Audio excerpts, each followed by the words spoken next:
நண்பர்கள் அனைவருக்கும் வணக்கம். வாங்க கனவு தேசத்தில் பயணிக்கலாம். கனவு தேசத்தில் உங்களுடன் பயணிக்கும் நான் ராஜ்குமார்.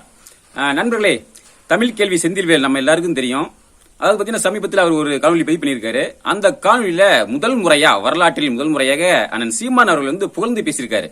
மொத்தமா பாத்தீங்கன்னா ஒரு 8 நிமிட காணொலி. அந்த 8 நிமிட காணொலியில ஒரே ஒரு சில வினாடிகள் மட்டும் அண்ணன் சீமான் அவர்களை புகழ்ந்திருக்காரு. என்ன சொல்லியிருக்காரு அப்படின்னா, அண்ணன் சீமான் ஒரு கடுமையான உழைப்பாளி. அதாவது 1% இருந்து இன்னைக்கு 7% வரைக்கும் கட்சியை வளர்த்து கொண்டு போயிருக்காரு. அப்படிங்கும்போது அவர் கடுமையான உழைப்பாளி. அதை போட்டுறேன், அதுல என்ற மாற்று கருத்தும் இல்ல அப்படிங்கிற மாதிரி போட்டி புகழ்ந்திருக்காரு.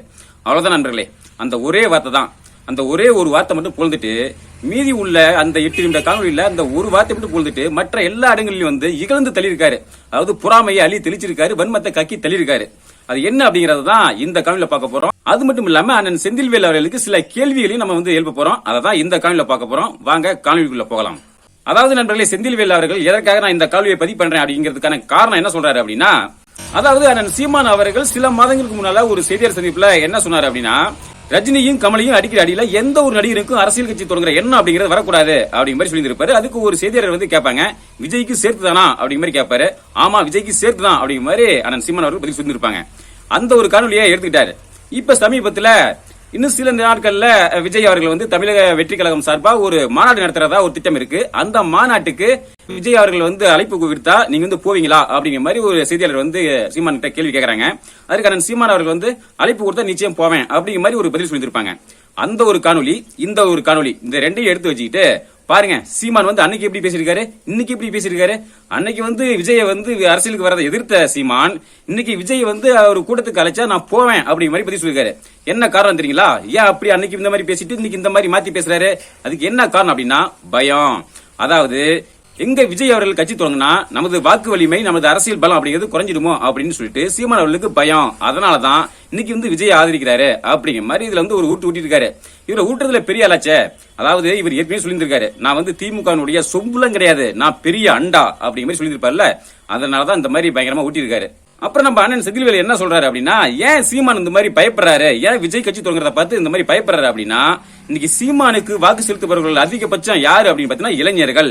அதாவது புதிய தலைமுறை வாக்காளர்கள் 18 வயதிலிருந்து அதிகபட்சம் 30 வயது வரை உள்ள இளைஞர்கள். இன்னைக்கு அவர் தான் நாம் தமிழ்ச்சிக்கு ஆதரவா, சீமானுக்கு ஆதரவாக வாக்கு செலுத்துறாங்க. இப்ப இன்னைக்கு விஜய் கட்சி தொடங்கிட்டாரு. இனிமே நாம் தமிழ்ச்சிக்கு சீமானுக்கு ஓட்டு போட்ட அந்த இளைஞர்கள் எல்லாமே இனிமே விஜய்க்கு தான் ஓட்டு போடுவாங்க. அதாவது நாம் தமிழர் கட்சியில இருக்கக்கூடிய அந்த இளைஞர்களுடைய வாய்ப்பு சீமானா விஜயா அப்படின்னு கேட்டா விஜயாகத்தான் இருக்கும் அப்படிங்கிற மாதிரி ஒரு பயங்கரமா ஒரு ஊட்டி இருக்காரு.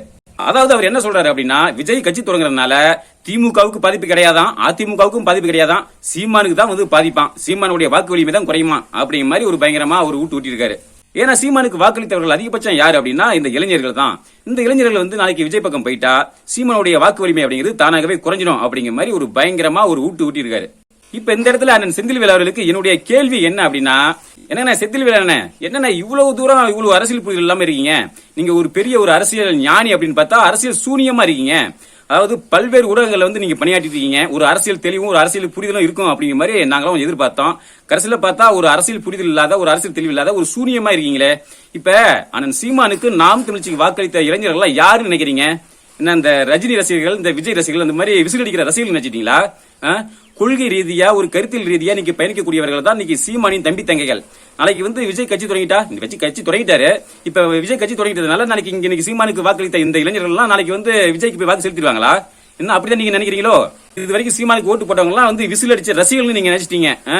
ஆனா செந்தில் என்ன ஒண்ணு கூட நல்லா புரிஞ்சுக்கீங்க, சீமானுக்கு ஓட்டு போட்டவங்க எல்லாம் யாரோ இந்த விஜய்க்கும் ரஜினிக்கும் அந்த விசில் அடிச்ச அந்த ரசிக குஞ்சுகள் கிடையாது. நாங்க கொள்கைவாதிகள், கொள்கை பிடிப்புவாதிகள், வரலாற்று ரீதியான புரிதல் உள்ளவர்கள், அரசியல் புரிதல் உள்ளவர்கள், அரசியல் தெளிவு உள்ளவர்கள்.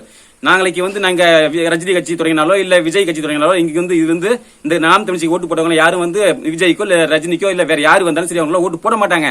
இன்னொன்னு தெரியுமா செந்தில் அவர்களே, இன்னைக்கு விஜயனுடைய ரசிகலா இருக்கக்கூடிய பல பேர் சீமானின் தம்பிகள் தான். இன்னைக்கு சீமான் விஜய் சம்பந்தமான காணொலி நீங்க கீழே போய் பாத்தீங்க அப்படின்னா அதுல நிறைய கருத்துக்கள் எப்படி இருக்கும் அப்படின்னா, நான் தீவிரமான விஜய் ரசிகன், ஆனா அரசியல் வந்துட்டா அண்ணன் சீமானுக்கு தான் ஓட்டு போடுவேன், சீமானுடைய தம்பி தான் அப்படிங்கிற மாதிரி கருத்துக்கள் பதிவிட்டு இருக்காங்க. அதான் நீங்க பாக்குறீங்களா இல்லீங்களா?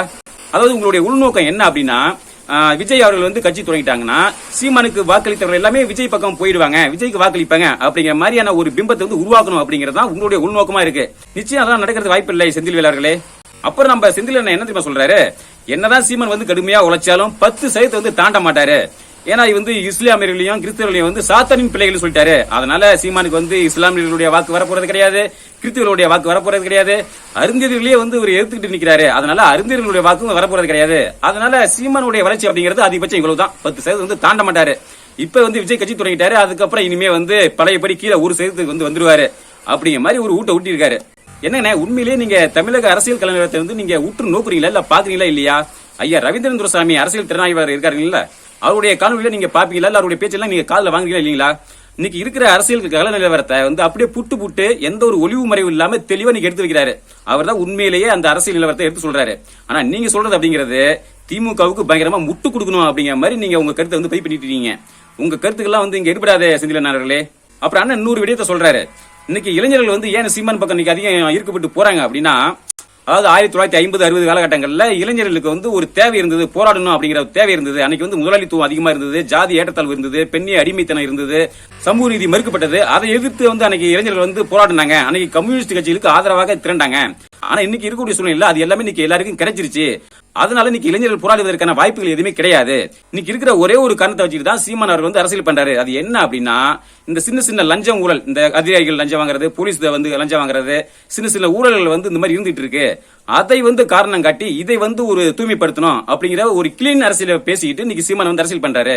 அதன் மூலமா ஈர்க்கப்பட்டு தான் இந்த இளைஞர்கள் வந்து இன்னைக்கு சீமான் முன்னால போயிட்டு இருக்காங்க அப்படின்னு சொல்லிட்டு அண்ணன் சீமான் அவர்களுடைய மிகப்பெரிய ஒரு அரசியலை, மிகப்பெரிய உயிர்மேய அரசியலை வந்து ஒரு சிறிய விடயத்துக்குள்ள சுருக்க பாக்குறாரு இந்த செந்தில்வேல் அவர்கள். இவ்வளவு கேவலமான செயல். எவ்வளவு பெரிய அரசியலை பேசிட்டு இருக்காரு, ஒரு இன விடுதலை பற்றி பேசிட்டு இருக்காரு. தினைக்கும் கொலைகள், கொள்ளைகள், பலவிதமான போராட்டங்கள். இன்னைக்கு ஆசிரியர்கள், போக்குவரத்து தொழிலாளர்கள், மருத்துவர்கள், செவிலியர்கள், இப்படி பலதரப்பட்ட மக்கள் வந்து இன்னைக்கு போராடிட்டு இருக்காங்க. ஆனா சர்வசாதாரணமா செந்தில்வேல் அவர்கள் என்ன சொல்றாரு அப்படின்னா, இன்னைக்கு மக்கள் போராடுவதற்கான எந்த காரணமும் இல்ல, எல்லா மக்களுக்கும் எல்லாமே கிடைச்சிருச்சு அப்படிங்கிற மாதிரி சொல்றாரு. திராவிடத்துக்கு முட்டு கொடுக்கலாம், அதுக்குன்னு இந்த மாதிரியா முட்டி தேர அளவுக்கு முட்டு கொடுக்கறது? கொஞ்சம் கூட மனசாட்சி இல்லாம பேசுறீங்களே செந்திலன் அவர்களே. சரிங்க செந்திலண்ணே, அது உங்கள் தமிழ் கேள்வி அப்படிங்கிறது உங்களுடைய யூடியூப் வலையொலி. நீங்க வந்து என்ன வேணாலும் பேசலாம், உங்க வாய் உங்க உருட்டு. திராவிடத்துக்கு எந்த அளவுக்கு முட்டு கொடுக்கலாம், ஏன்னா அங்கிருந்து உங்களுக்கு பேமெண்ட் வருது, ஏதோ ஒண்ணு வந்துட்டு இருக்கு, உங்களுக்கு ஆதரவு கிடைக்குது. அதனால நீங்க திராவிடத்துக்கு பயங்கரமா முட்டு கொடுக்கலாம். ஏன்னா நீங்க தான் சொல்லிட்டீங்களே, நான் வந்து திமுக சொம்புலம் கிடையாது, பெரிய அண்டா அப்படின்ட்டு. அதெல்லாம் நீங்க என்ன வேணாலும் பேசலாம். ஆனா இங்க இருக்கக்கூடிய இளைஞர்கள் நீங்க நினைக்கிற மாதிரி அந்த மாதிரிலாம் கிடையாது. நிச்சயம் நாம் தமிழ் வாக்கு சதவீதம் அப்படிங்கிறது இந்த தேர்தலில் இரட்டை இலக்கத்தை தாண்டி அதிகமா வாங்குவாங்க. அடுத்து 2027 ஆட்சி அமைக்க போறது உறுதி. நிச்சயம் நாம் தமிழர் தம்பி தங்கைகள் அடுத்த 2 வருடங்கள்ல களத்துல தீவிரமா இறங்கி உழைப்பாங்க, உழைப்பை வந்து கொடுப்பாங்க. 2027 நாம் தமிழ் கட்சி ஆட்சி அப்படிங்கிறது அமைய போறது உறுதி. அண்ணன் சீமான் அவர்கள் முதல்வராக ஆக போறதும் உறுதி. இதை நீங்க கண்கூட பார்க்க தான் போறீங்க. இதை நாங்க செய்து காட்டுவோம். இப்படி இந்த திமுகவின் அண்டாவாக இருக்கக்கூடிய செந்தில்வேலுக்கு சில கேள்விகளையும் சில விளக்கங்களையும் கொடுக்கணும் அப்படிங்கிறத இந்த காணொலி. ஏதோ முடிஞ்ச வரைக்கும் என்னாலான பதிலையும் சில விளக்கங்களையும் கொடுத்து போய் நினைக்கிறேன். சரி நண்பர்களே, மீண்டும் அடுத்த ஒரு காணொலி சந்திப்போம். நன்றி, வணக்கம்.